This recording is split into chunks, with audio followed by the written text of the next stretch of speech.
Certo, então vamos começar, né? 7h05. Pessoal, boa noite a todos. Eu sou Edivonaldo, do grupo de Maceió. Mais uma vez, agradecer a participação de todos vocês, e especialmente a do Tiago, né? Que falamos com ele há um tempinho, por ele estar aqui apresentando, e esperamos que seja, e certamente vai ser bastante enriquecedor, né? Eu vou começar com a oração, certo? A reunião também está sendo gravada. Eu vou orar e a gente começa, certo? Nosso Deus, nosso Pai, te agradecemos por tudo, Pai, por esse momento, por tua palavra também, pela salvação. Obrigado também por cada um que pode chegar até esta sala. Nós te louvamos, bendizemos o teu nome, Deus. Presente em tuas mãos a vida do Tiago, Deus, que vai dar esse tema aqui de grande importância e relevância. E o Senhor possa edificar nossa vida, que possamos aprender mutuamente em amor. No teu Filho Jesus, venha ser glorificado. Em nome de Jesus, amém. Amém. Então, mais uma vez, boa a todos, e Tiago, fique à vontade. Ok. Ed, obrigado pelo convite, é um prazer estar aqui, vendo essa tela cheia, isso é bom demais, gente, coisa boa. É legal ver gente de outras cidades também, alguns sinais de graça no meio da pandemia, né, a gente poder se encontrar. Mas enfim, vamos começar para a gente falar algo que precisaria de pelo menos uns 6 meses, eu vou tentar resumir em menos de 1 hora aqui para você. Mas depois a gente pode conversar mais.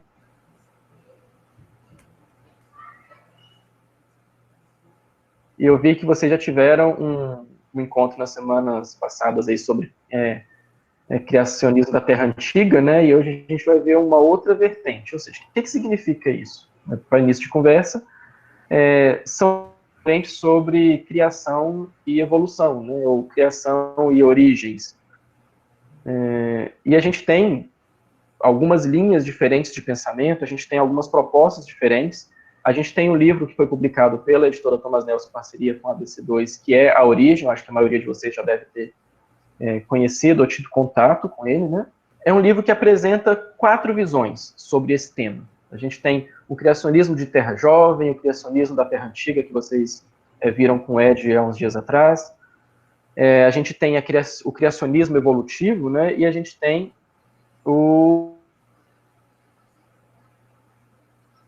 de alguma forma.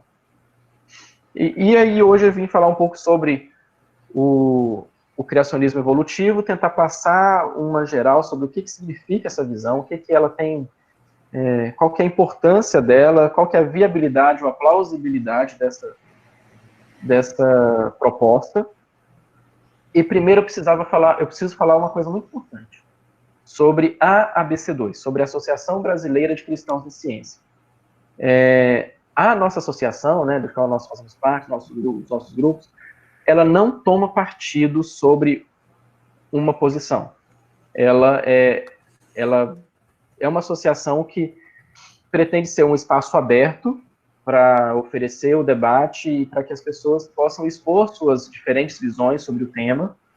Então, a ABC2 não adota nenhuma dessas posições.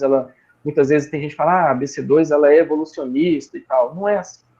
Existem pessoas que defendem a evolução, mas é plenamente possível que outras pessoas com outras visões também, a gente converse esses temas, né? A gente quer justamente ter esse fórum aberto, essa arena de debate, para que esses assuntos possam vir à tona de forma honesta e de forma tranquila, para que a gente possa conversar baseado nas virtudes cristãs, do amor e da compreensão e do equilíbrio, né? Enfim, então é isso. A ABC2 não tem posição. Nós, enquanto membros, temos toda a liberdade, temos todas as condições de termos nossas posições. Eu tenho a minha posição, e a minha posição é mais ou menos essa que eu vou passar hoje mesmo, então eu vou trabalhar um pouco como advogado dessa posição aqui, mas eu não vou ter todas as respostas se vocês me perguntarem. Eu reconheço que há muitas dificuldades, e principalmente para quem não é da área de biológicas, tem muitas dificuldades também para a gente compreender. Então, espero que eu consiga tirar algumas dúvidas ou colocar mais dúvidas na cabeça de muita gente. Mas, enfim, é bom para a gente conversar. Isso aqui pretende mais ser uma troca uma conversa, né? De uma troca de conhecimento. E eu não pretendo ter as respostas finais para isso, tanto que a ciência não tem respostas finais, a biologia não tem, e muito menos eu. Tá? Então, mas vamos lá. Primeiro, para a gente pensar um pouco, deixa eu tentar compartilhar minha tela aqui, talvez um conflito, uma guerra aí entre Darwin e Deus, ou as guerras da evolução, e Darwin colocado sempre na mídia sensacionalista como o homem que matou Deus, a teoria que enterrou Deus, enfim, a mídia gosta disso, né? Essa revista da Super Interessante aí foi lançada quando eu estava no final do curso de Biologia, lá em 2009. Na verdade, eu acho que eu já tinha terminado, já tinha me formado. Eu corri para a banca para ver qual a bobagem que ela estava falando naquela hora. E realmente, geralmente é isso mesmo. As manchetes são muito sensacionalistas, elas prometem muito mais do que cumprem, ou é muita manchete para pouca notícia, né? E quando a gente vai percebendo, as coisas não são bem assim, né? O que a evolução está querendo dizer? Então vamos pensar primeiro, o que é a evolução? Essas manchetes, primeiro, elas são, como eu posso dizer, elas são reais ou elas são válidas? Ou elas simplesmente estão exagerando alguma coisa para provar algum ponto? E a primeira coisa que a gente precisa pensar sobre evolução é aquela velha ideia de, isso é só uma teoria. Como que a gente pode pensar sobre a evolução e o que significa essa questão de ser só uma teoria, né? E muitas vezes a gente confunde essa questão de um uso popular desse termo, de uma teoria, como algo que não passa de especulação, de suposição, algo que é uma mera hipótese que está sendo apresentada e que não tem comprovação ainda, só uma ideia. E não é bem assim. Uma teoria científica, como apresentada aqui, como a teoria da evolução, como também a teoria quântica ou diversas outras teorias, é um conhecimento organizado sistematicamente e aplicável a uma grande variedade de circunstâncias, de fenômenos, enfim. A gente tem uma organização de conhecimento adquirido através da análise de fatos. Tá? É algo bem profundo. A gente tem diversas afirmações vindas por análise de dados, de evidências empíricas, e esse conhecimento vai sendo organizado, ele vai dando conta, a gente vai formando um quadro explicativo, né, sobre determinados fenômenos. E aí chega um ponto que a teoria ela tem essa ideia de um conhecimento sistematizado, né? E a evolução ela é de fato uma teoria no sentido científico da palavra, então não é uma mera para início de conversa, né? Não é uma mera suposição ou especulação ou hipótese, né? Ela é uma teoria, ou seja, ela tem um corpo de conhecimento organizado com uma estrutura explicativa que é apoiada por diversas evidências experimentais que fazem previsões precisas sobre o mundo natural. Tem alguns termos muito importantes aqui, então. A gente tem, primeiro, evidência científica abundante, tá? Eu vou tentar mostrar algumas coisas, mas existem realmente diversas questões que têm sido analisadas nos últimos 150 até mais anos, que a gente tem a teoria da evolução, né? E além dessas evidências experimentais, a teoria ela pode fazer previsões precisas. O que isso significa? Boas teorias científicas são aquelas que são preditivas. Elas não são meramente explicativas, mas elas são preditivas também. Elas conseguem já trazer algumas previsões sobre o que vai ser encontrado depois, e realmente essas previsões vão sendo cumpridas, né, por assim dizer, porque novos dados vão sendo incorporados que explicam coisas que ela já previa antes. Tá? E eu acho que eu vou conseguir mostrar isso para vocês mais à frente. Então, essa é uma das definições que a gente tem nesse dicionário de cristianismo e ciência, esse calhamaço aqui, não sei se vocês estão conseguindo ver. Vale muito a pena quem tiver interesse em termos gerais. Por exemplo, a entrada sobre criação evolutiva que tem aqui, ela tem umas 4 páginas, se não me engano, criacionismo evolutivo. A gente tem aqui criacionismo terra jovem também. A gente tem umas 4 páginas que explicam esses termos, então são termos curtos, mas não tão curtos assim, que trazem essas ideias bem colocadas, e a gente pode trabalhá-las um pouco mais para quem não tem realmente, não tem condições ou não tem interesse de pegar material mais denso, né? Mas, então a gente tem essa teoria que foi colocada, que nos últimos 150 anos está sendo trabalhada. O que significa isso, né? Qual que é a história dessa teoria? Como é que isso aconteceu ao longo desse tempo? Para a gente pensar um pouco sobre quem foi esse grande nome, Charles Darwin, que todo mundo já ouviu falar e muita gente conhece, de fato, a história. Mas o Darwin, ele era um cristão. Ele, na verdade, ele teve um processo de vida religiosa curioso, mas ele era de família cristã, ele fez faculdade de teologia, depois ele acabou indo para as ciências naturais e, enfim, ele se envolveu com esse lado, era algo que interessava muito a ele, e ele acabou não virando clérigo da igreja anglicana.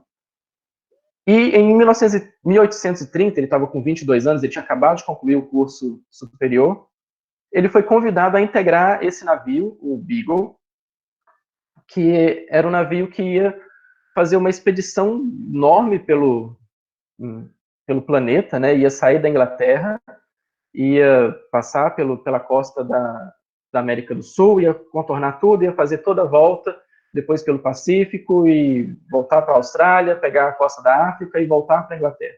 Enfim, foi uma viagem de 5 anos e ele foi como naturalista desse navio. E ao longo desse tempo ele foi coletando dados, e ele tinha um espírito já que gostava de buscar essas informações, né? Ele curioso demais, como bom naturalista, e ele foi coletando diversas evidências e diversos dados que ele pôde encontrar sobre a vida natural, sobre plantas, sobre animais, sobre fungos.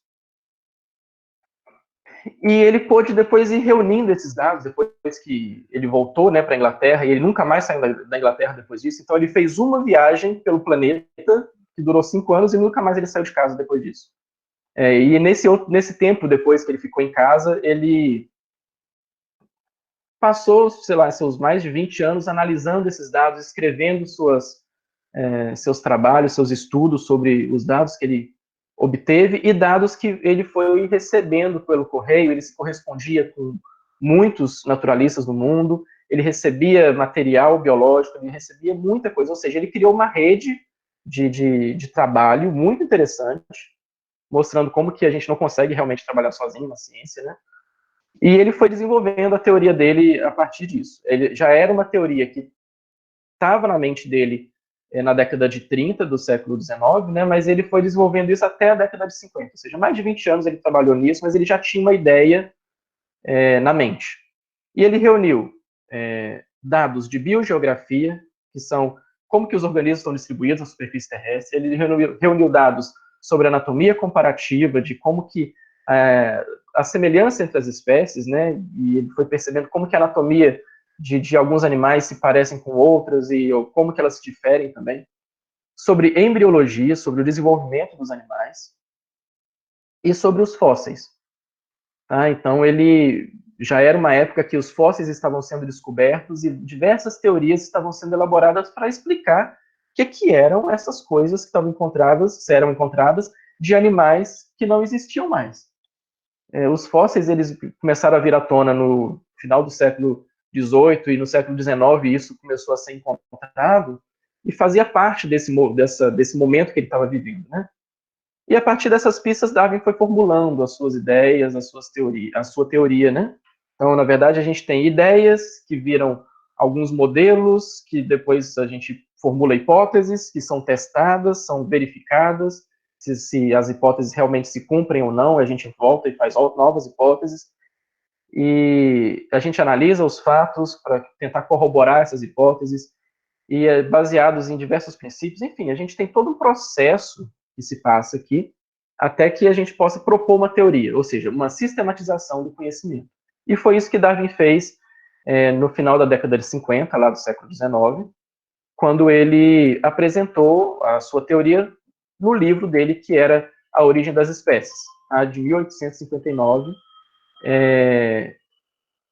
muito curioso esse livro. Ele tem na contracapa, nesse frontispício, né, essa página antes da capa, que tem duas epígrafes aqui, vocês devem estar vendo. Uma delas é um trecho do livro do Francis Bacon, onde o Francis Bacon fala sobre aquela ideia dos dois livros de Deus, que o cristão deve trabalhar tanto para as obras de Deus quanto para as palavras de Deus, né? Tipo, ele deve buscar se informar através dos dois livros escritos por Deus. Olha só que interessante. O Darwin colocou isso na epígrafe do seu livro, entendendo que o que ele estava vendo era obra de Deus também. E ao estudar a natureza, ele estava estudando uma obra de Deus que dizia respeito ao livro da natureza. Então isso era tranquilo para ele percebia que ele estava estudando mecanismos que tinham sido colocados ali por Deus. É curioso perceber que a visão dele se aproximava mais de uma visão deísta. O que é uma visão deísta sobre as coisas, né? É essa visão de que, deísta com D de dado, é essa visão de que Deus criou todas as coisas, mas ele é um Deus que simplesmente criou e deixou as coisas à sua própria sorte. Ele criou todos os mecanismos, as engrenagens, e deixou o mundo rolar. É aquele que dá corda e sai. Ou seja, é um Deus distante. Ele é transcendente, mas ele não está presente dentro da criação. Essa era a ideia muito comum nessa época, principalmente no contexto britânico. E o Darwin ele tinha essa visão também, né? Como muitos outros cristãos da época também acabaram indo para esse pensamento que colocava Deus apenas à parte da sua criação e como um criador que não se envolve. Mas ele não via incompatibilidade com Deus criando as coisas da forma como ele estava apresentando, né? E uma das coisas mais importantes que ele percebeu é que toda criatura na Terra ela vai descender de um ancestral comum, em um passado distante. Isso não foi jogado assim de cara, mas uma das conclusões que ele percebeu a partir da sua análise de similaridades entre os seres vivos é que haveria uma ancestralidade comum. Tá? Esse desenho faz um fetiche entre biólogos. Tem muito biólogo que tem esse desenho tatuado. É o único desenho que tem na obra de... Um dos poucos desenhos, né, que tem na obra do Darwin, e ela é muito significativa, muito importante, porque representa uma síntese do pensamento sobre essas ancestralidades comuns. No centro ali é onde seria esse ancestral, e ele vai se ramificando como uma árvore. Aqui de forma mais didática e colorida, para a gente perceber como que essa árvore se ramificou, né? Como que a partir de uma forma de vida muito rudimentar e unicelular, houve uma diversificação. Tá? Aqui pode parecer que, pera lá, de repente assim joga essa ideia, e como é que ele chegou nessa conclusão, né? Então, aqui a gente tem uma ideia muito curiosa sobre como que funciona a descendência entre seres, né? E como que é essa ideia de ter um ancestral. Aqui eu acho que pode ajudar um pouco a perceber essa ideia. Quando a gente pensa na nossa árvore genealógica, né, a nossa família, a gente sabe que o nosso bisavô não virou o nosso avô, que virou o nosso pai, que virou eu mesmo, né? Tipo, a gente não tem essa linearidade como vista no primeiro modelinho aqui. A nossa árvore genealógica, ela é mais o que está representado abaixo, né? A gente tem os bisavós e trisavós aqui na base, eles dão origem aos descendentes, né, que são os avós, e a partir disso a gente tem uma série de outros parentes que saem por aqui, depois a gente tem uma série de outros parentes que são os primos de segundo grau. Então a gente tem uma árvore muito ramificada, e quem já fez árvore genealógica já viu como essas ramificações acontecem, né? Não é algo linear, existem essas saídas ramificadas que mostram como é complexo essas relações. E quando a gente pensa em evolução, é algo muito parecido, quando a gente pensa nessas árvores ancestrais de ancestralidade comum, né?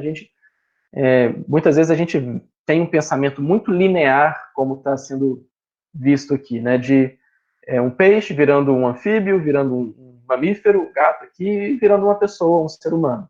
E não é assim, não é um bicho que vai virando outro, né? São ancestrais, então aqui é como se a gente pegasse essa ideia do do avô, do bisavô, e retrocedesse cerca de 400 mil gerações, que é algo que a gente não consegue nem pensar de forma plausível, né?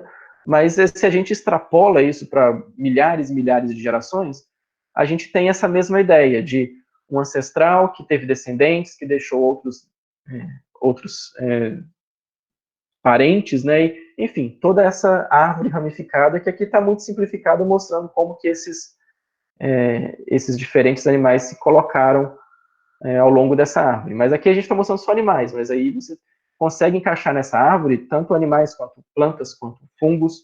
Então tudo tem uma forma de similaridade que lá atrás remonta a um ancestral. Vocês querem fazer alguma pergunta até aqui? Alguma coisa? Eu não estou vendo ninguém porque eu estou só na apresentação. Aí se alguém quiser tirar alguma dúvida, quiser conversar, estou vendo que já tem 50 mensagens aqui, mas tá funcionando, gente? Ed, me ajuda aí. Tá tranquilo, por enquanto nenhuma pergunta. Tá funcionando a questão da tela? Tá. Beleza. Só tem dificuldade, mas a gente está ajudando aqui para fixar sua apresentação. Entendi, beleza. Então, o que diz a teoria da evolução, quando agora vendo essa questão da ancestralidade, né? Ela é baseada basicamente numa ideia de descendência com modificação. O que isso significa? Que a cada nível de descendência, cada geração, existem modificações, de alguma forma, que vão sendo passadas para frente e vão sendo incorporadas nas novas gerações. Tá? Por exemplo, eu tenho um traço hoje, sei lá, eu tenho olho azul. Não tenho, mas faz de conta que eu tenho um olho azul hoje. Meus pais não tinham olhos azuis, então eu tenho uma modificação. Apresentei o olho azul. Talvez meu filho venha ter olho azul. E pode ser que depois os filhos dele não tenham olho azul, tenham outro. Enfim, a gente vai, com esses cruzamentos, né, os casamentos e esses processos, a gente vai trazendo variações que vão sendo levadas à frente. Não é simples, não é tão simples assim, porque, na verdade, a gente depende de alguns fatores que geram essas variações. Curioso é perceber que o Darwin não fazia ideia o que eram, de onde vinham essas variações. Ele sabia que existiam variações ou modificações que eram passadas para frente. Ou seja, eram características herdáveis, isso é muito importante. Elas não podem ser só variações no indivíduo, elas precisam ser herdadas de alguma forma, elas precisam passar para frente. E o Darwin pensou, opa, existe alguma coisa, eu não sei o que é, mas alguma coisa está passando para frente e está sendo modificada, ou seja, não é sempre, não é uma coisa sempre igual que passa para frente. Se fosse sempre igual, a gente ia ter sempre a mesma cara, a mesma pessoa, o mesmo clone sendo passado para frente. Não é assim. Os seres variam, os indivíduos dentro de uma espécie variam, e de espécies diferentes variam mais ainda, né? Então a gente percebe isso a olhos vistos. E a partir do momento que a gente tem essa modificação entre cada indivíduo, cada irmão, cada parente tem uma modificação, existe um outro processo que Darwin percebeu, que é o processo de seleção natural, tá? Que ele percebeu isso a partir de um processo que nós humanos fazemos, que é a seleção artificial. Né? Se a gente quer escolher, sei lá, entre plantas que produzem mais milho e plantas que não, as plantas que produzem menos milho eu vou descartar, e eu quero plantar milho, eu vou escolher as que produzem mais milho. Eu vou sempre selecionando essas plantas. É uma seleção artificial. E sempre essa característica vai passar para frente nos descendentes. A seleção natural, ela tem o mesmo princípio, mas ela não é feita pelo homem. Ela é uma seleção favorecida pelo ambiente. Por exemplo, se é um ambiente com mais incidência de sol, se é um ambiente com determinado tipo de terreno, ou determinado tipo de fatores, por exemplo, predadores ou patologias, enfim, diversos fatores no ambiente que fazem essa pressão e selecionam aquelas características que são diferentes entre os parentes, né?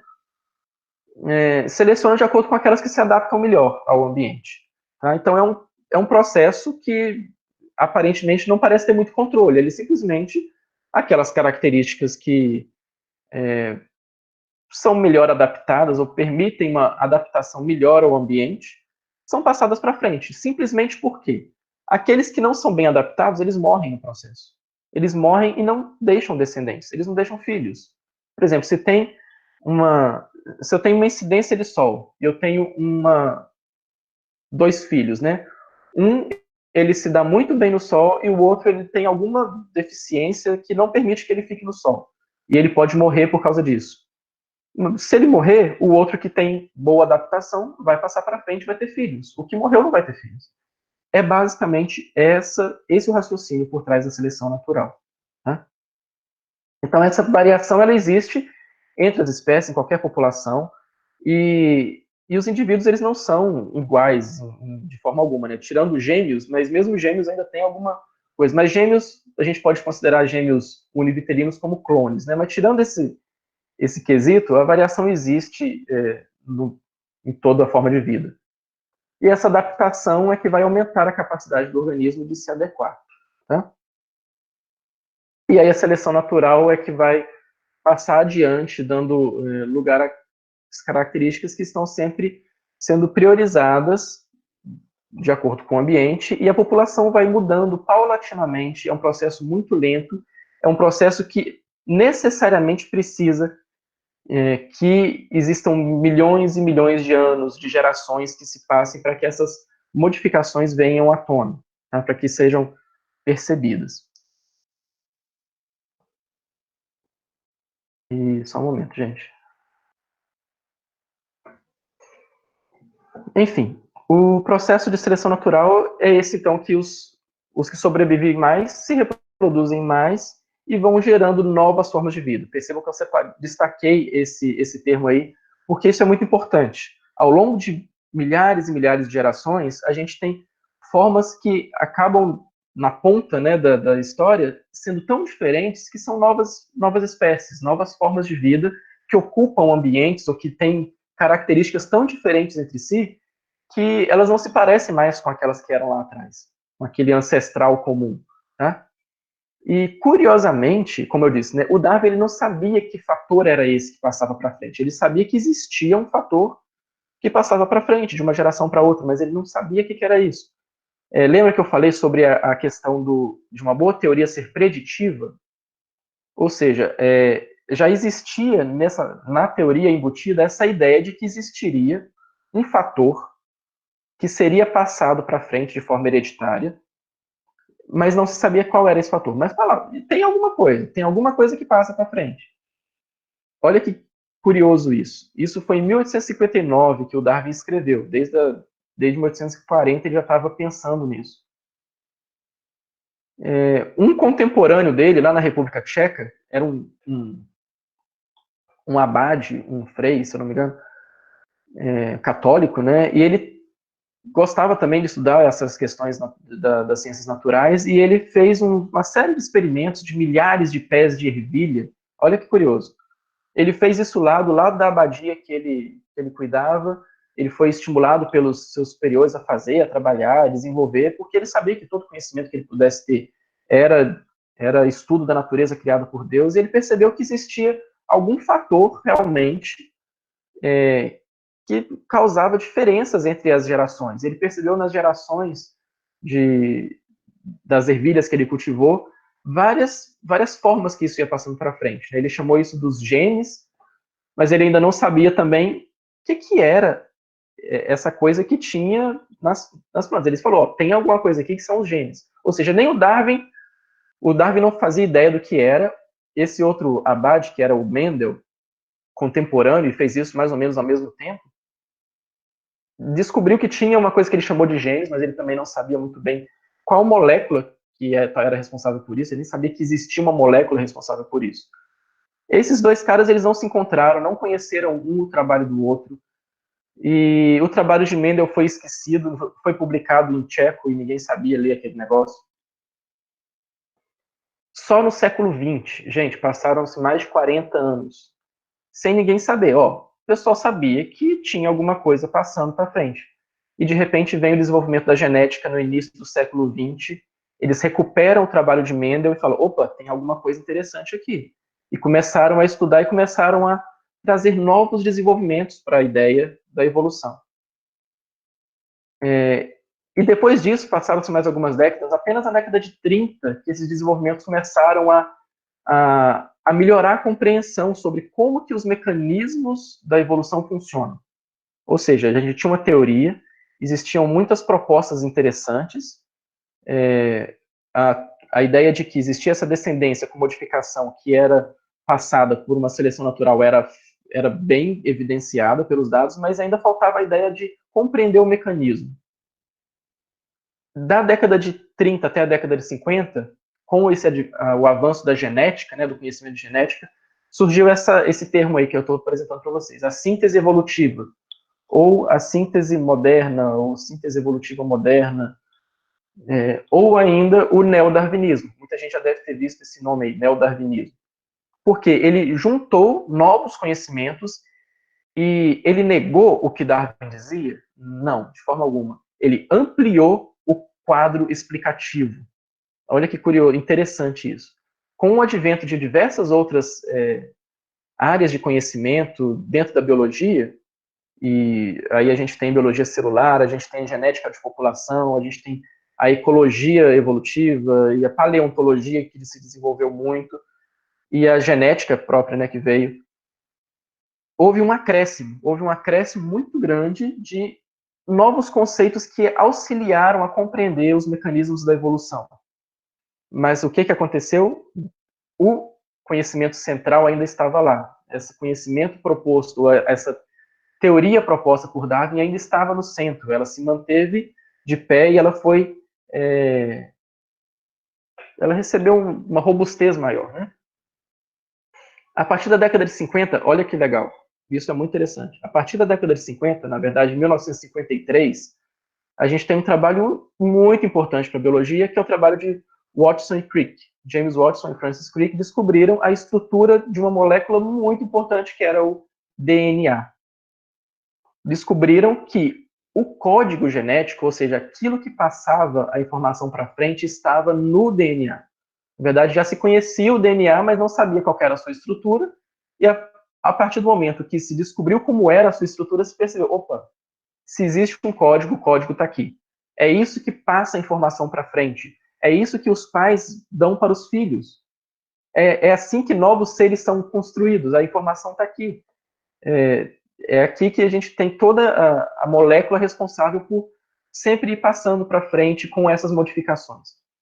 E com o advento da biologia molecular, com a descoberta do DNA, a gente teve um acréscimo ainda maior dentro da biologia evolutiva. Ou seja, dificuldades que a teoria tinha para responder certos fenômenos, ou explicar algumas coisas que veio lá de Darwin, elas foram sendo explicadas ao longo das décadas. Tá? Isso é muito importante saber. A gente não teve uma teoria que foi perdendo peso. Na verdade, ela foi ganhando robustez. Ela foi ganhando novas áreas da ciência que incrementaram a sua capacidade explicativa dos dados daquilo que estava disponível na realidade. Né? Assim, capacidade, então, explicativa aumentou. Isso é muito interessante, muito importante. Então, essa síntese evolutiva descreveu esses mecanismos de hereditariedade, né, da genética, percebeu os mecanismos de mutação que existiam, e aí sim, conhecendo-se a estrutura do DNA, perceberam-se que o DNA ele é passível de mudanças aleatórias, né, no material genético, que são as próprias mutações que acontecem no DNA. Eu preciso espirrar, mas eu não estou conseguindo. Paciência, gente. Então a gente tem, lá vindo de Darwin, no livro A Origem das Espécies, alguém... Deixa eu fechar esse slide, eu abro para alguém perguntar alguma coisa. Mas vocês estão me ouvindo? Pessoal, tudo bem? Tá. Sim. Sim. Lá em Darwin, a gente tinha a ideia do ancestral comum universal, passando por... E esse processo de seleção natural, que era uma pressão do ambiente que seleciona aqueles organismos mais adaptados. Tá? Essa era a ideia central. Ela foi incrementada com novos fatores que incluíam a hereditariedade e os processos de mutação no DNA. Tá? Ou seja, foram novos pontos explicativos que ajudaram a corroborar a teoria que tinha sido apresentada antes, dando mais valor a ela. Tá?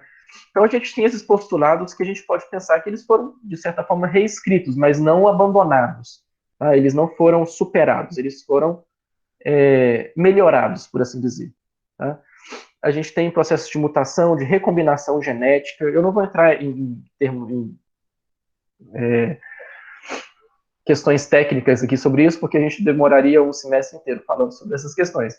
Mas, enfim, tem todo um processo de recombinação genética, de como que isso funciona no DNA, de como que os genes passam para frente, como que os erros acontecem nessa passagem dos genes para frente, como que funciona a cópia. Né? Eu preciso... quando a gente gera filhos, a gente produz os nossos gametas, e os gametas se fecundam, né, e formam um zigoto, e a gente tem todo um processo de cópia de DNA para que isso passe para frente. Né? Então, meu filho tem uma cópia do meu DNA. Mas como que essa cópia foi feita? Como que a célula faz uma cópia de um DNA? E quais são os possíveis erros que podem acontecer nesse processo? Então, tudo isso foi sendo esclarecido nas últimas décadas. Hoje são processos muito bem conhecidos, já esmiuçados. A gente tem muito conhecimento agregado e que agregou muito valor à teoria da evolução. Tá? E o mais importante, talvez, no centro é essa ideia de que os indivíduos, sim, passam os alelos, né? Os alelos são cópias dos genes aos seus descendentes. Tudo bem até aqui, gente? Alguém quer jogar alguma pergunta? Estou muito rápido? Tá difícil? Tá tranquilo, Thiago. Manda ver. Tá tranquilo. Beleza? Então tá Acho que bom, as gente. Se perguntas... vocês quiserem, vocês podem interromper, mas eu vou falando. Acho que as perguntas vão ficar para o final, Tiago. O pessoal está absolvendo. Tá bom. Tá, se tiver muito rápido ou se tiver muito difícil, vocês me cortem também. Falam, ó, não tá dando para acompanhar. Mas, enfim, aqui tem uma animaçãozinha boa para a gente pensar na questão de como que essa investigação que Darwin fez, né, com as evidências que ele juntou lá no século XIX, sem microscópio, microscópio ele tinha, mas sem a biologia molecular, sem diversas ferramentas que nós adquirimos durante o século XX, como que era essa análise, né? A gente tem, pensando na origem da Terra, um animal, e aí você encontra um registro fóssil, e aí você analisa toda essa sequência de fósseis, como que funciona a questão de organismos mais simples para organismos mais complexos, os tempos nas camadas geológicas, né? E aí, de repente, você tem um registro fóssil que acontece num período geológico específico, e aí, de repente, o registro fóssil desaparece, e mais à frente, esse registro, eu estou pensando exatamente naquelas colunas geológicas de tempo que a gente pode, e é possível de se datar essas questões, né? Com o passar do tempo, essa datação foi sendo cada vez mais aprimorada. E também isso é outro estudo, né? Sobre como que funciona a datação dessas rochas, datação de sedimentos, das eras geológicas. Mas, enfim, não é o nosso assunto aqui. E aí a gente tem esses registros fósseis, essas linhas, né, entre o aparecimento de um animal, o tempo que ele existiu e, de repente, o tempo onde que ele desapareceu, e a gente tem essas linhas que podem representar quanto tempo o animal viveu. Se ele aparece e some rápido, tá, ele viveu menos tempo. Se a linha é maior, ele viveu mais tempo. Se a linha não terminou ainda, é porque o animal ainda está vivo hoje. Tá? Se a gente pega lá os crocodilos, aquilo tem... pelos cálculos, né, a gente tem mais de 300 milhões de anos de evolução dos crocodilos e eles estão aí até hoje. Se a gente pega um fóssil de um dinossauro, ele surgiu, às vezes, mais recente do que um crocodilo e ele foi extinto. Ele viveu muito menos tempo do que um dinossauro. Enfim, existem variações muito grandes sobre esse registro, mas é uma tarefa hercúlea, assim, uma tarefa impressionante, e que demanda uma capacidade de análise, de abstração muito grande para perceber como que esses diferentes animais que vão sendo registrados vão passando ao longo do tempo. E aí, quando você começa a perceber semelhanças, né, animais com conchas, animais que não têm esqueleto, animais que têm esqueleto, animais que têm pena, animais que têm bico, animais que não têm bico, enfim, quando a gente busca semelhanças anatômicas entre os animais, a gente consegue fazer algumas ligações, perceber, opa, pera lá, esse aqui é parente desse, ou esse parece ser parente, mas talvez não seja. E a gente consegue ir ligando alguns pontos, até chegar um ponto que a gente tem essa árvore, né? E até hoje a gente faz isso. Hoje nós temos ferramentas muito mais poderosas do que Darwin tinha há 150 anos atrás. Hoje nós temos programas de computador capazes de rodar dados, de um processamento de dados absurdo. E a gente gera essas análises de forma muito mais coerente, talvez, ou muito mais profunda do que era possível fazer há 100 anos atrás. Mas isso está sendo feito. Eu fiz muito disso no meu doutorado, tem muita gente que trabalha com essa área, que são as análises filogenéticas, né, de semelhanças ao longo do tempo, como que os organismos se diferenciaram. Tá. Isso está mostrando a verdade? Não necessariamente. Isso está mostrando a análise dos dados que eu tenho. Isso é muito importante saber. A ciência está trabalhando com os dados que ela obtém e ela tenta fazer a melhor explicação possível para aqueles dados. Se eu obtenho novos dados, eu incorporo ali. Se os novos dados mostram que a minha análise anterior estava incorreta, eu descarto a minha análise anterior e preciso fazer uma nova análise. A ciência, ela tem uma dinâmica que se corrige com uma frequência muito grande, mas também preza por manter as suas conclusões até que surjam realmente novos fatores que possam fazer com que aquilo seja revisto. Percebam o que aconteceu lá na década de 50 com o DNA. Apareceram novas ideias, novos dados, né? Não ideias, apareceram novos dados, novas informações que permitiram que a teoria da evolução fosse revista. Ao ser revista, ela foi mantida, porque a capacidade explicativa ainda estava ali. Pode ser que, ao se adquirirem novos dados, haja a necessidade de a gente fazer uma nova revisão e a gente vai ver se a teoria se sustenta. Então, é sempre assim. Então, esse é um processo normal, tá, para o desenvolvimento da ciência. A gente tem todos esses processos aqui. E aí, o Darwin ele disse uma coisa muito curiosa, poucos anos depois que ele publicou o livro dele, falando do Charles Lyell, que foi um dos pais da geologia, foi um dos primeiros caras a estudarem as camadas geológicas e a proporem a ideia de que a Terra não era jovem, que a Terra era antiga de acordo com os registros geológicos. Tá? O Charles Lyell, ele era também, não me lembro se ele era de fato cristão, mas ele foi um dos primeiros geólogos a perceberem isso. A Terra era antiga pelos registros geológicos que ele estava analisando. E o que o Darwin falou? Ele diz, concordo com Lyell, cuja metáfora aceito sem restrições, quando ele compara o registro geológico de que dispomos a uma história de mundo elaborada de forma imperfeita e escrita em um dialeto em extinção. Tá? Ele está falando que parece que a gente está olhando e tem uma história escrita, tem um livro ali. Não necessariamente, tem um livro escrito de forma muito imperfeita, ou seja, parece que as coisas estão desencontradas, está escrito em um dialeto em extinção, ou seja, é difícil interpretar esse negócio. E da qual possuímos apenas o último volume. Ou seja, são vários volumes dessa história e a gente tem só o último volume.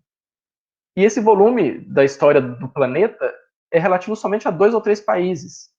E desse volume, há somente alguns capítulos soltos. E de cada página, apenas algumas poucas linhas. Olha que profundo é isso. Isso é um reconhecimento que todo biólogo ou todo cientista precisa ter. A nossa análise da realidade, da natureza, ela é muito pequena. Os dados que nós dispomos, eles representam uma pequena porção da realidade. Elas representam uma pequena porção do que a gente pode conhecer. E o que ele está dizendo é exatamente isso. Ele está dizendo que nós temos uma história e a gente só tem o último volume e apenas alguns capítulos desse último volume, e desses capítulos a gente tem algumas páginas com poucas linhas, ou seja, é difícil a gente entender a história toda, porque a gente não tem registro das coisas, a gente sabe que esse negócio está aí, mas a gente não tem registro de tudo. Então, o que a gente tenta é compreender a história, mas a gente precisa entender que a história é muito maior e a gente vai ter dados nessa história que a gente não vai conseguir obter. A gente está tentando terminar, tá, gente? Hoje a gente tem um novo paradigma na teoria evolutiva, que é a síntese evolutiva estendida. Na verdade, o paradigma é o neodarwinismo, né, a síntese evolutiva. Hoje é uma proposta de se estender a evolução incorporando novos fatores. Da mesma forma que lá na década de 30 até 50 houve essa incorporação de novas áreas, né?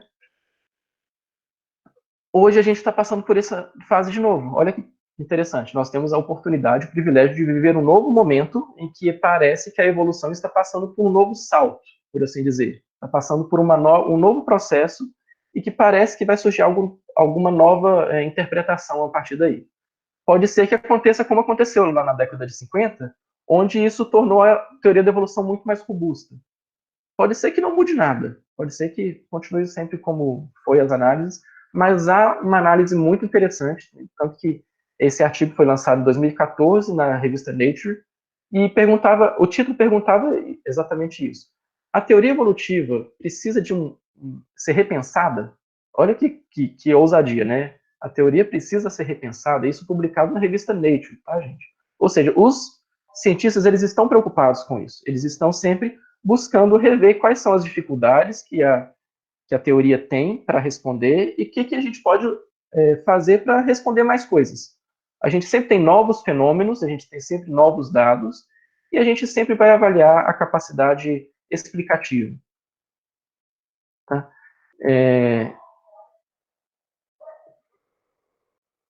E aí, nesse artigo aqui tem um trecho muito interessante que fala que os pesquisadores eles vão estudar a possibilidade de organismos influenciarem a sua própria evolução e que a herança possa ocorrer por outras vias além do material genético. Olha que pesado isso.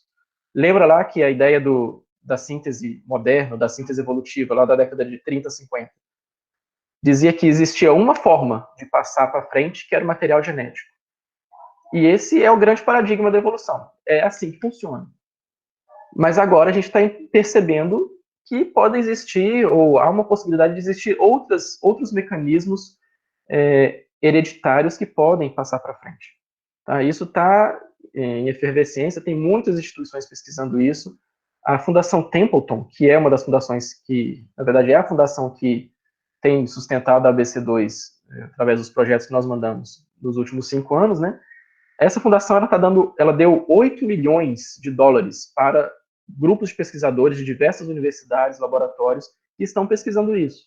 Ou seja, tem muito trabalho sério sendo desenvolvido nessa área, e pode ser que realmente a gente tenha uma incorporação de novos dados à teoria da evolução, que vão ajudar a explicar mecanismos de outra forma, e que vão trazer mais respostas do que a gente tem hoje. E isso vai trazer, provavelmente, mais robustez ainda à teoria da evolução. Então, aqui a gente tem, para resumir isso tudo, um histórico desde a data do século XIX até os dias de hoje, com essa nova proposta de aumentar a capacidade explicativa da evolução. Ou seja, ela é uma teoria que é muito boa, muito bem explicativa, ela incorpora muitos dados, e tem uma frase muito interessante, deixa eu ver se eu encontro ela aqui. É uma frase do C.S. Lewis, gente. C.S. Lewis era genial. E ele falou sobre isso também, né? E lá na década de 50 ele disse que, para um biólogo, a evolução ela dá mais conta do que qualquer outra hipótese presente no mercado sobre os dados que a gente tem, para explicar os dados que são possíveis, né? Então, não existe nenhuma outra teoria, nenhuma outra hipótese formulada para explicar os dados que nós obtemos, nenhuma outra teoria que seja tão boa ou que explique melhor do que a teoria da evolução. Tá? Então, para o cientista, é a teoria que ele vai utilizar, tá? Porque é a que tem maior capacidade explicativa. Isso não a torna absoluta, mas é a que tem maior capacidade explicativa. E aí a gente pergunta, é uma teoria que está em crise? A partir disso tudo que eu comentei com vocês, né? Muita gente acaba acusando, a evolução é uma teoria está em crise, ela vai estar fadada ao fracasso. E a gente percebe que todas as novas incorporações que têm vindo têm mostrado exatamente o contrário, né? Parece que ela não é uma teoria em crise, é uma teoria que vai muito bem, obrigado, e que tem sido revista e que tem melhorado a cada revisão, né? Isso é muito impressionante. E é por isso que existe essa pesquisa, foi feita em 2015, e que mostra que 99% dos biólogos aceita que os humanos evoluíram, ou aceita que a teoria da evolução é plausível.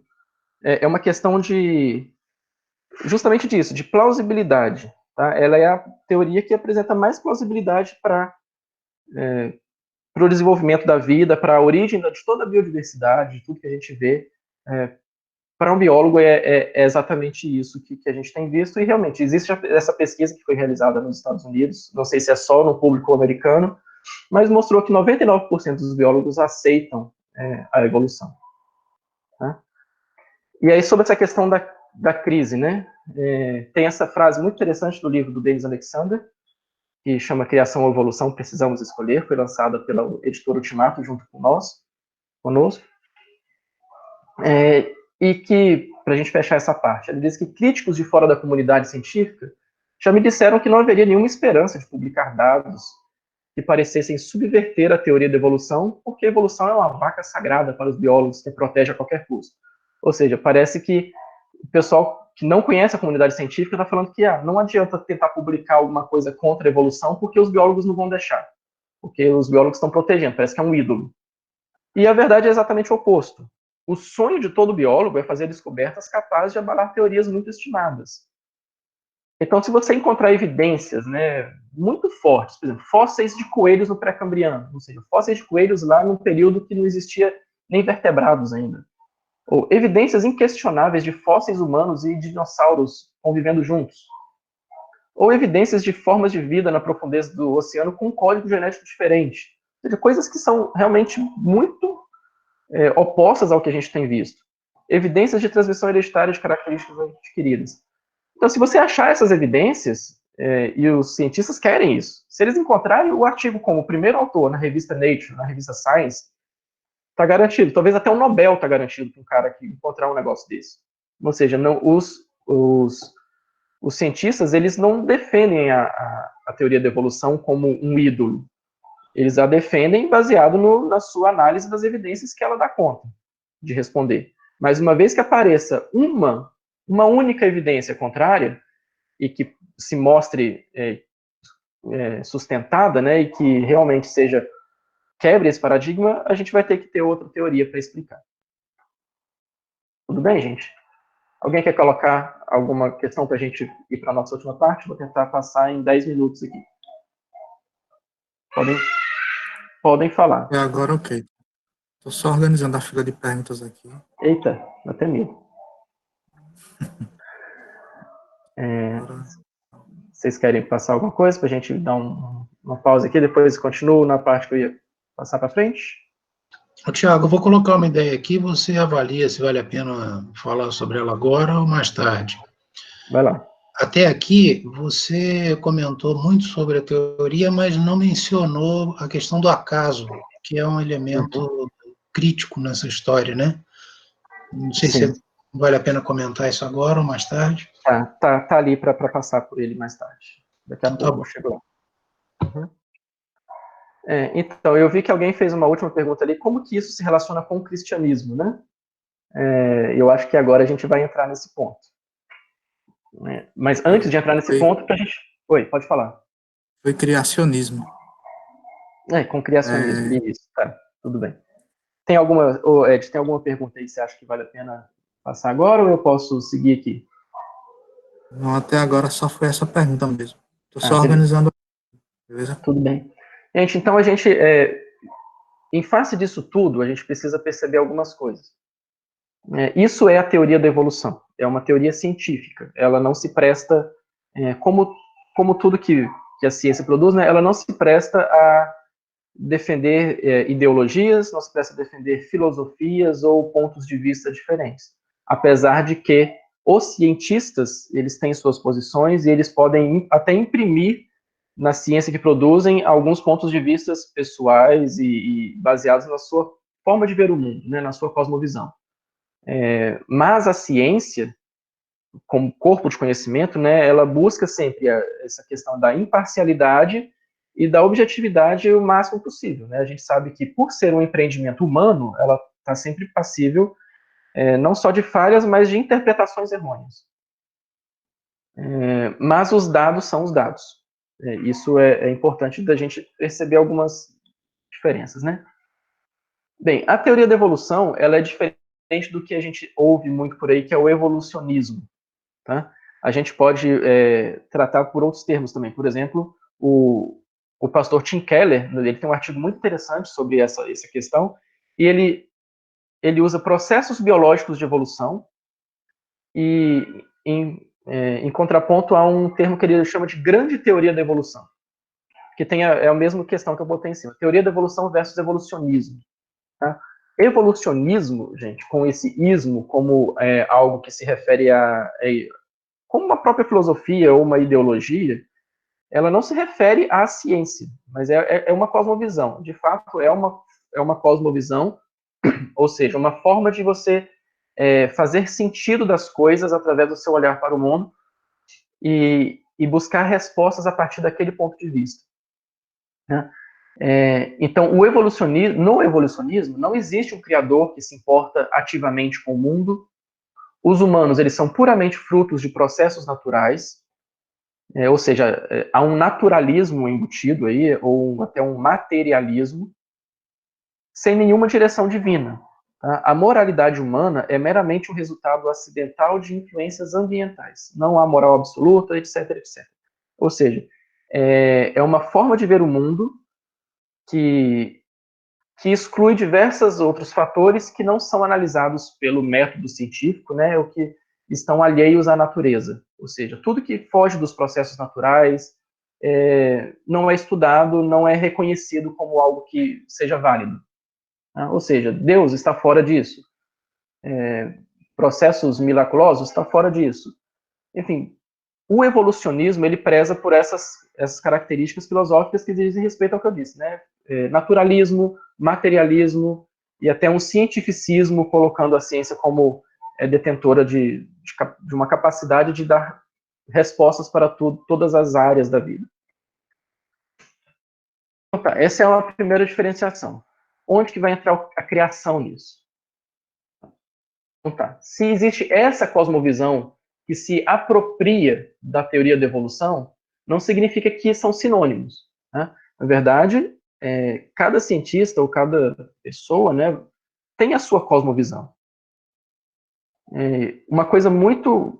Um problema muito sério que acontece é uma sobreposição de visões de mundo, né, não de visões de mundo, uma sobreposição de autoridade entre os diversos campos, onde muitas vezes a filosofia acaba entrando no campo da ciência, ou, enfim, há uma crise de autoridade aí. E eu tenho pessoas ou grupos, né, que acabam se apropriando de certos conceitos científicos para defenderem suas causas, para construírem suas narrativas. O evolucionismo é uma tentativa de construir uma narrativa que é ateísta, que é naturalista, mas ela não é sinônimo da teoria da evolução. A teoria da evolução, ela trata de processos biológicos. Lembra aqui que eu mostrei antes? Processos biológicos como percebidos pelas análises científicas e que podem mudar, podem ser incorporados com novos dados e que são análises frias sobre o mundo natural. Né? Nós, como cristãos, podemos observar como a ciência funciona, podemos usar os processos naturais, os mecanismos naturais que são encontrados e descritos, e olhar para essas coisas a partir de uma cosmovisão cristã. Isso é totalmente possível, na verdade, isso é necessário. Da mesma forma que um ateu olha para essas coisas do ponto de vista dele, da cosmovisão ateísta que ele tem, nós, como cristãos, precisamos olhar para essas coisas a partir de uma cosmovisão cristã que reconhece que Deus é criador de todas as coisas e que ele sustenta providencialmente todas as coisas. E que tudo que a gente observar ali vai ser parte do processo que ele utilizou para criar. E aí a gente entra nesse termo, né? Criacionismo evolutivo, criacionismo evolucionário, criação evolutiva. são vários termos, né? Evolução teísta ou teísmo evolutivo. Eu vou fazer uma diferenciação entre os dois primeiros e os dois últimos. Na verdade, os dois primeiros são sinônimos. Se você vir esse termo aí, não importa como, eles são sinônimos. Principalmente evolutivo e evolucionário são questões de tradução, e eu gosto da palavra evolutivo, e acabou que em algumas traduções veio evolucionário, e aí ficou essa dúvida entre o termo. Na biologia a gente usa evolutivo, mas a gente está incorporando no nosso vocabulário evolucionário também. Criação evolutiva é a mesma coisa. Evolução teísta é um termo mais amplo. Tá? Evolução teísta é um termo mais amplo porque pode incorporar conceitos de evolução que dizem respeito à criação por um Deus que fez todas as coisas, um Deus todo-poderoso, mas ele não é necessariamente uma visão cristã. Ela pode, por exemplo, ser aplicada a outras religiões que tenham um Deus que tem uma visão teísta da realidade de um Deus que cria e que sustenta. O criacionismo evolutivo, ou criação evolutiva, ela é mais restrita. Tá? Ela é uma proposta que parte do pressuposto, ou parte de uma cosmovisão cristã, não apenas cristã, por assim dizer, mas também é baseada na Trindade. Tá? Isso é mais profundo. É mais profundo porque ela percebe que existe um Deus trino, e que Cristo, como a gente sabe e conhece, veio ao mundo, ele entrou no mundo natural, e a gente sabe que tudo que foi criado foi para ele, e tudo vai convergir para Cristo. Há essa necessidade da gente perceber que toda a criação ela converge em Cristo. Tá? E a gente precisa ter todo esse conceito da Trindade para perceber como que a criação ela é muito mais profunda do que a gente percebe, e como que o Espírito Santo nos capacita a perceber essas coisas. Tá? Então tem toda essa análise mais elaborada sobre como a gente pode correlacionar isso. A evolução teísta ela sofre outras críticas porque ela não necessariamente entra para esse campo. Ela é só uma visão de Deus criador. Tá? Mas são detalhes de rodapé, né? O criacionismo evolutivo, então, é essa teoria de que Deus, como criador e sustentador do cosmos, escolheu usar um processo biológico, que é a evolução, como meio para criar a biodiversidade na Terra. Tá? Ele escreveu esse livro aí com essa capa maravilhosa, que chama Eu Amo Jesus e Aceito a Evolução. Esse cara, ele é um biólogo canadense, ele tem uma visão que ele passa nesse livro, não existe uma visão definitiva, existem visões diferentes, propostas diferentes para fazer essa conciliação, mas via de regra elas concordam nesse termo aqui, nessa frase que eu apresentei, que é entender que Deus é criador e sustentador do cosmos, ou seja, isso não pode se abrir mão, e ele usou um processo biológico, que hoje é conhecido como evolução. A teoria da evolução descreve bem esse processo biológico como um meio para criar a biodiversidade na Terra. Tá? E aí a gente tem diversas questões que às vezes surgem nas nossas cabeças sobre análises de Gênesis e várias questões que podem decorrer disso. A gente não tem tempo útil, mas a gente pode marcar outra reunião para a gente discutir isso, tá bom, Ed? E a gente tem diversas questões que surgem aqui. Tem a questão da imagem de Deus. Espera lá, então se a ancestralidade comum mostra que nós somos somos simplesmente parentes dos outros animais e viemos por um processo evolutivo como todos os outros, como que eu posso ter a imagem de Deus? Né? Como que isso funciona? Como que essa questão teológica da imago Dei, que é tão importante para a gente, é pensada nesse contexto? Como que fica a questão do pecado original? Se a gente tem um ser humano evoluindo a partir de outras espécies antepassadas que de repente deram origem ao Homo sapiens, como a gente conhece. E a questão da queda, né? Como que ocorre a queda se a gente tem todo um processo de evolução e seres hominídeos que estão evoluindo e de repente tem o homem? Quando que aconteceu essa queda? E o problema do mal, o problema do sofrimento, que é maior ainda, né? Tipo, de onde que vem essas coisas, né? Ou tudo que acontece é fruto da evolução? É possível a gente pensar só nisso? E aí entra mais uma questão séria aqui.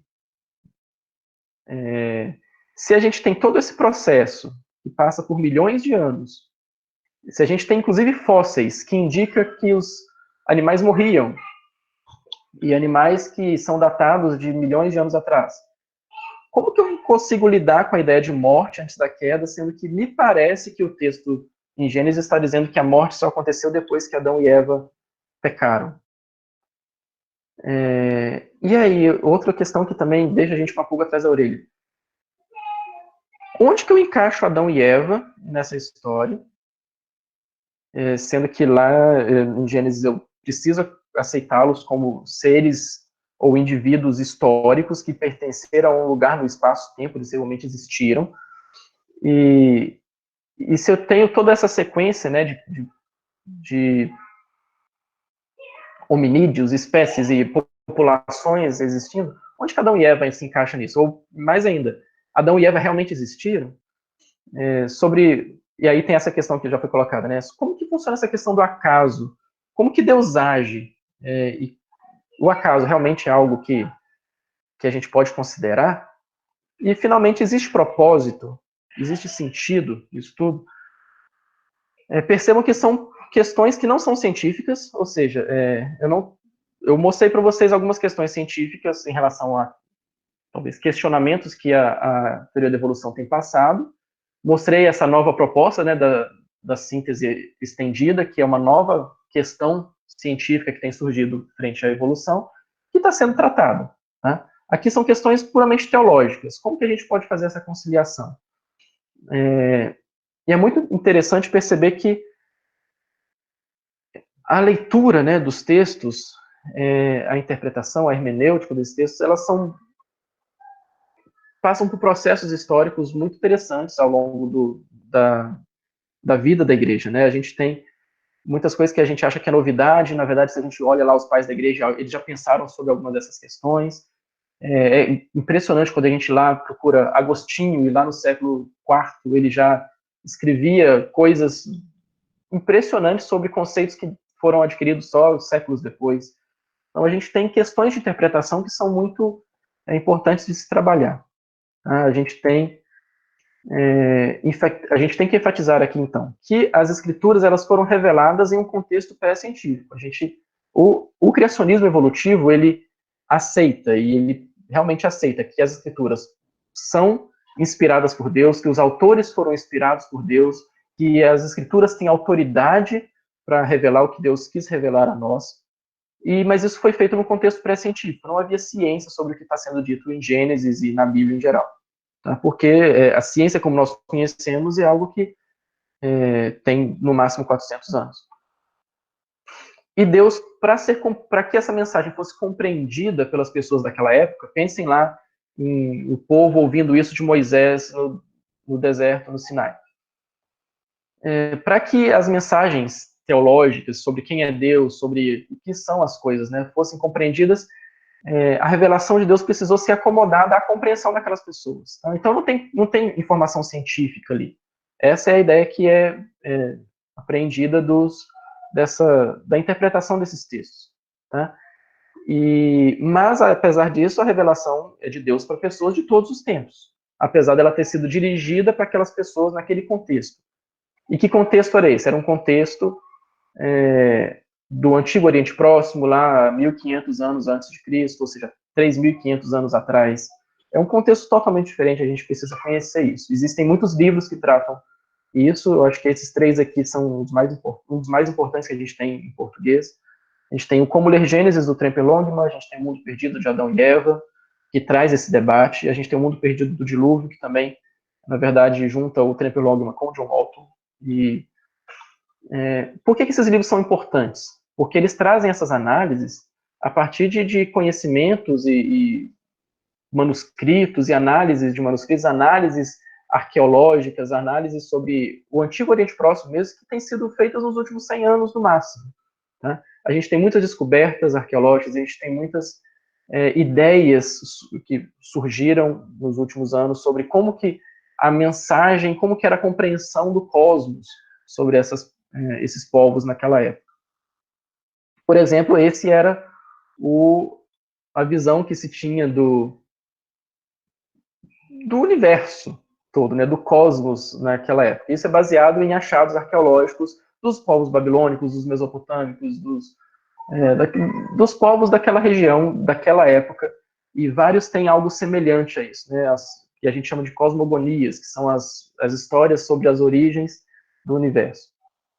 Ou seja, era uma visão totalmente diferente do que a gente tem hoje. A gente tem as colunas da Terra sustentando a Terra como algo fixo, a gente tem uma abóbada, que é esse firmamento, a gente tem águas acima do firmamento com comportas que literalmente se abriam para que as águas caíssem, é isso que está dizendo lá, por exemplo, no relato do dilúvio. A gente tem abaixo dessa abóbada as estrelas, a lua e o sol, e, enfim, a gente tem toda uma visão de mundo muito diferente do que a gente tem hoje. Então a gente precisa perceber que Gênesis está sendo escrito nesse contexto, tá? E isso implica em diversas outras questões. E aí a gente tem, por exemplo, esse grande problema de onde que vai encaixar Adão e Eva nesse caso, né? Se elas são de fato personagens históricos. Eu acho que vocês já perceberam que a gente não vai conseguir tratar todos os temas, mas eu precisava dar aquela introdução um pouco maior sobre a teoria da evolução para a gente entender o que ela trata, de fato, para a gente poder entrar nesses temas. Eu acho que o Ed acabou de falar aqui que a gente vai precisar marcar outra reunião. Eu acho que vai sim, eu acho que vai ser uma boa para a gente poder pensar nessas questões. Então tá. Como que a gente pode pensar nisso? A gente tem alguma resposta definitiva sobre isso? Ou o texto bíblico ele está fechado, assim, ele é taxativo em algumas coisas, ou a gente pode, pensando nessas interpretações históricas, construir algumas ideias sobre como que isso pode ter acontecido. Lembrem-se lá, por exemplo, que a gente tem em Gênesis 4, quando Caim mata Abel, ele foge e ele fica com medo de ser morto por outras pessoas. Quem seriam essas outras? Acho que todo mundo que chegou ali já se perguntou, quem são essas pessoas? Com quem que Caim se casou? E aí a gente já tem alguns indicativos de que pode ter acontecido também, né? Então, baseado nessa pergunta, alguns estudiosos, teólogos e biólogos, enfim, a gente tem uma construção de diversos modelos possíveis sobre onde que Adão e Eva se encaixam. E por que eu digo modelos? Porque são coisas que não estão ainda firmes ou fixas. Tá? Modelos são aquele primeiro passo quando a gente tem algumas ideias e constrói modelos que podem explicar alguma coisa. Eles não são nem hipóteses, tá? Ou seja, está longe ainda de ser uma teoria, não é nem uma hipótese, é só um modelo. Como modelo, ele tem a grande vantagem de poder ser descartado a qualquer momento se surgir um novo modelo. Surgindo um modelo realmente com a capacidade explicativa muito importante, ele pode virar uma hipótese, pode até virar uma teoria que venha a ser bem estabelecida no futuro. Mas o que a gente tem hoje são modelos. Tá? E a gente tem 5 principais modelos para Adão e Eva nesse contexto. Eu acho que vai ser uma das primeiras respostas que eu vou dar aqui, porque a gente vai ter que terminar daqui a pouco, né? Um dos modelos coloca Adão e Eva, como esse par azulzinho aqui, como ancestrais recentes. Tá? Eles são realmente um casal que viveu há cerca de 6 mil anos atrás, entre 6 e 10 mil anos atrás, e que deram origem a toda a humanidade. Tá? Esse é um modelo muito usado pelo pessoal que trabalha o criacionismo da Terra Jovem.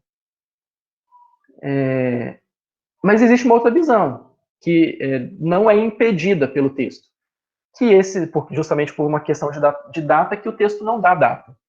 E esse casal, eles podem não ser recentes, mas eles podem ser muito antigos, eles podem estar realmente lá no início do surgimento do Homo sapiens, surgiu esse casal de alguma forma, e seria uma questão de 200 mil anos, talvez. Então são ancestrais antigos, então eles se encaixam com aquela visão da Terra antiga. Tá? Mas é um casal que dá origem a toda a humanidade. Há um terceiro modelo que, partindo de um ponto de vista de como que as populações funcionam na evolução, entende que as novas espécies elas não surgem em pares, elas surgem em populações grandes. Tá? A gente tem, ao longo de gerações e gerações, populações que vão se modificando, até que existiu uma população de Homo sapiens. de, sei lá, 10 mil pessoas, por exemplo. E os cálculos que são feitos, né, as análises estatísticas que eles conseguem chegar, mostram que a população de Homo sapiens nunca foi menor do que 10 mil. Curioso isso, né? Então, como seria isso? A gente teria, então, dentro dessa população, um casal que foi selecionado. Tá vendo que tem dois azuizinhos mais destacados? Adão e Eva poderiam ser esse casal mais azulzinho que foi destacado de uma população já existente. Né? Isso num tempo muito antigo, ou seja, é um casal antigo também. Enfim, a história toda pode se desenrolar e esse casal antigo, eles recebem a revelação de Deus e toda a história se desenrola sem muita dificuldade com o texto bíblico. Uma quarta opção, ela mostra que existe essa população ancestral, que está mostrando aqui, não sei se vocês veem meu mouse passando, e essa população ela vai passando pelo tempo, ela passa de 200 mil anos, mais ou menos, que é quando o Homo sapiens surge, até os tempos mais presentes, há cerca de 10 mil anos, que é mais ou menos no período neolítico, aquele período onde o ser humano começa a dominar a agricultura e a idade da pedra lascada, enfim, questão de 10 mil anos atrás. Dessa população que passou por esse tempo todo, a gente tem uma população há 10 mil anos atrás, ou seja, uma população recente, que é selecionada no meio dessa população um casal. Tá? Esse casal é que receberia essa revelação de Deus e onde essa história se desenrolaria, né? E aí a gente tem, nesses dois casos, no 3 e no 4, uma ideia da representação federativa. Esse é um dos termos mais usados. É uma representação de que, a partir do momento que eles receberam a revelação de Deus e eles caíram, né, e passaram pelo pecado, ou pecaram, né, esse processo foi imputado a todos os outros por uma forma representativa.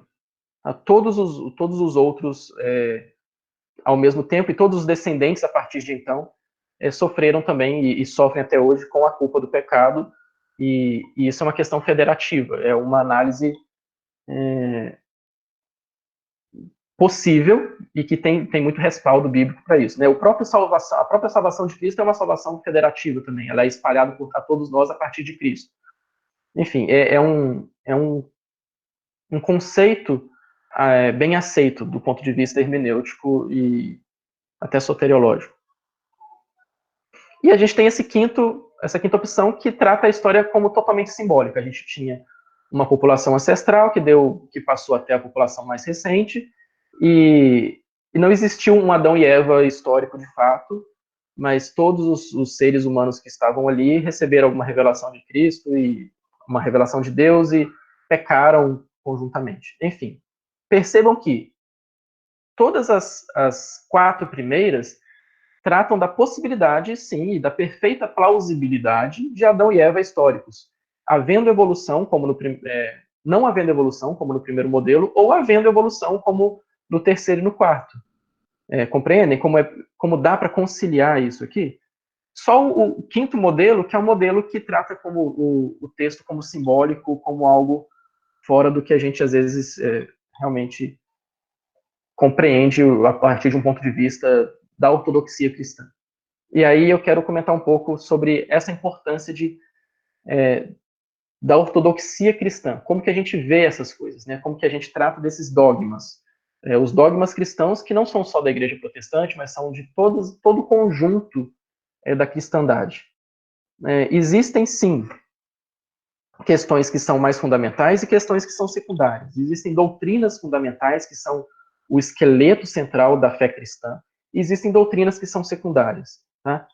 Doutrinas fundamentais são aquelas que dizem respeito à natureza de Deus, à natureza de Cristo, ao processo de salvação, o processo de criação, queda e redenção.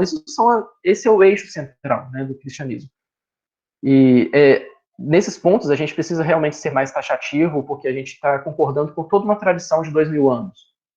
Existem outras doutrinas que são secundárias, são doutrinas que não em que a tradição da igreja, seja a igreja católica, ortodoxa, oriental, seja a igreja protestante, seja as diversas formas, discordam ao longo do tempo e que não necessariamente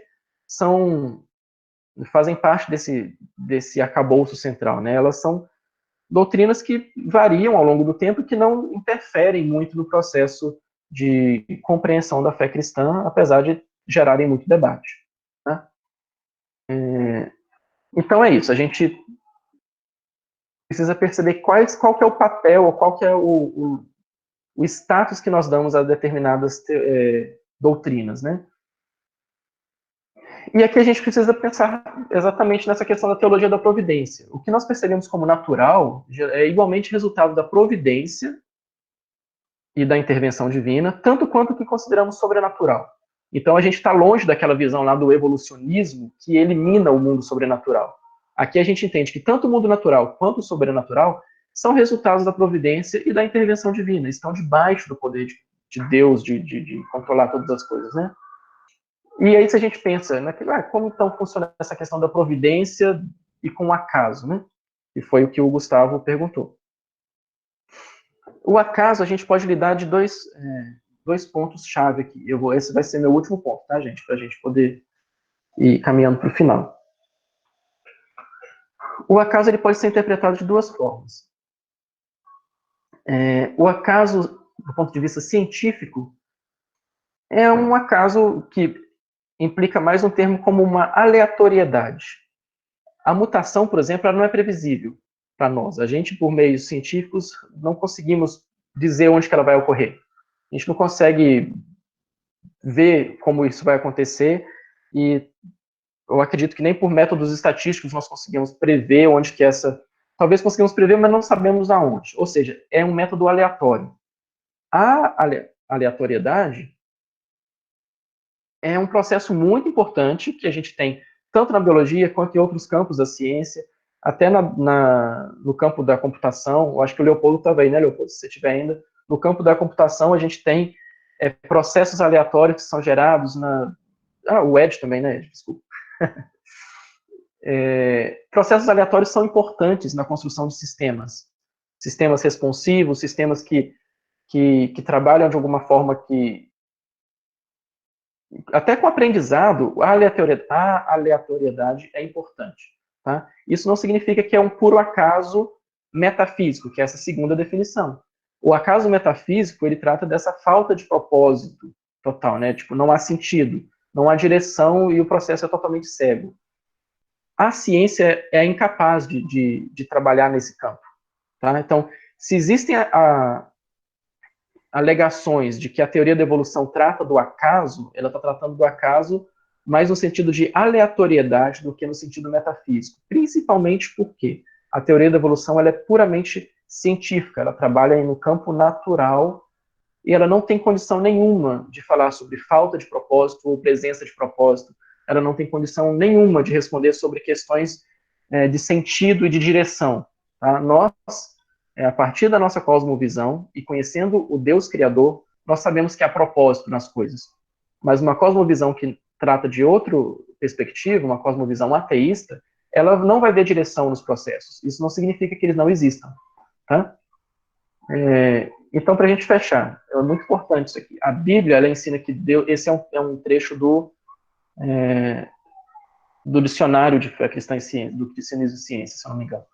Que a Bíblia ensina que Deus governa todos os eventos, mesmo os que não podemos prever, desde a divisão de terras até quando uma tempestade vai chegar, ou até a queda do cabelo da nossa cabeça, o voo do passarinho, e Cristo faz questão de destacar isso lá no Sermão do Monte, né? Como que Deus governa todos os eventos, mesmo aqueles que não podemos prever. Então, o cristão que é criacionista evolucionário, ou evolutivo, né? Ele vê as mutações como algo governado por Deus. Os mecanismos de evolução são parte do design de Deus. Ou seja, olha que legal essa palavra aqui. O design de Deus existe, ele está ali. E existem mecanismos que foram realmente desenhados por Deus e atendem aos seus propósitos para a evolução das espécies. Né? Então, essa ideia de perceber que a evolução, que esses mecanismos que a ciência descobre fazem parte dos propósitos de Deus, né, de como ele, como os meios que ele usou para criar todas as coisas, ou criar a vida, né, é uma visão totalmente plausível com uma visão cristã respaldada pela uma teologia firme na ortodoxia cristã, na tradição. Então, não há incompatibilidade entre isso. O que é mais importante é justamente esse termo aí que eu devia até ter circulado aqui, que é o criacionista. Todo cristão, ele é, por definição, criacionista. Nosso credo é: creio em Deus Pai Todo-Poderoso, Criador dos céus e da terra. Tá? Todo cristão é criacionista, mas não precisa haver incompatibilidade em ser criacionista e ser evolucionista nesses termos, desde que essas condições sejam respeitadas. Desde que aquela ideia do evolucionismo como cosmovisão ou como filosofia ou como ideologia seja deixada para trás, porque aquilo não é condizente com o que nós cremos, mas não significa que a teoria da evolução não possa ser. Tá bom, gente? Muita coisa para trás, né, para a gente tratar em outras ocasiões, mas vamos ver o que a gente consegue falar aqui. Ed, eu acho que passou um pouquinho, mas a gente consegue, vamos lá. Se o pessoal não foi dormir ainda, o pessoal tem... Mas foi muito boa a apresentação, né? Obrigado, muito obrigado, Tiago. Foi muito boa mesmo a apresentação. Tiago, mais uma vez, muito obrigado por esse seu tempo. Foram horas muito preciosas, a gente aprendeu bastante. Eu acho que a gente vai ter que marcar mais outras reuniões, viu? Vai ser um prazer. Então, Vai ser gratidão aí do grupo. E eu vou orar para a gente encerrar, gente. A gente pede desculpa por não ter mais tempo, mas para outras pessoas fazerem perguntas, mas depois eu falo com o Tiago e encaminho para eles. Certo, Tiago? Depois tu responde e coloca no grupo, no WhatsApp, a sua resposta. Beleza, excelente, Ed. Gente, muito obrigado pela participação, galera boa aí. Foi um prazerão estar com vocês e que bom que vocês aguentaram ficar até agora. E espero que a gente se veja em breve, então, para a gente voltar a tirar mais dúvidas e tirar dúvidas e colocar mais dúvidas, né? Porque a gente nunca. Sempre uma resposta leva a outras dúvidas, é um problema sério. Tá bom? Ed, vai lá. Obrigado, gente. Senhor, nosso Deus, nosso Pai, te agradecemos por esse momento que vamos aqui, Deus. Muita coisa foi posta, que o Senhor nos ajude a absorver, que o Espírito Santo nos continue guiando em toda a verdade. Abençoe a vida de cada um que passou por essa reunião, que esteve aqui, também a vida do Tiago, Deus, da sua família, que o Senhor possa continuar estando com ele, ajudando, guiando, e que possamos estar aqui, Deus, em outro momento, discutindo mais. Em nome de Jesus, eu te peço e te agradeço. Amém.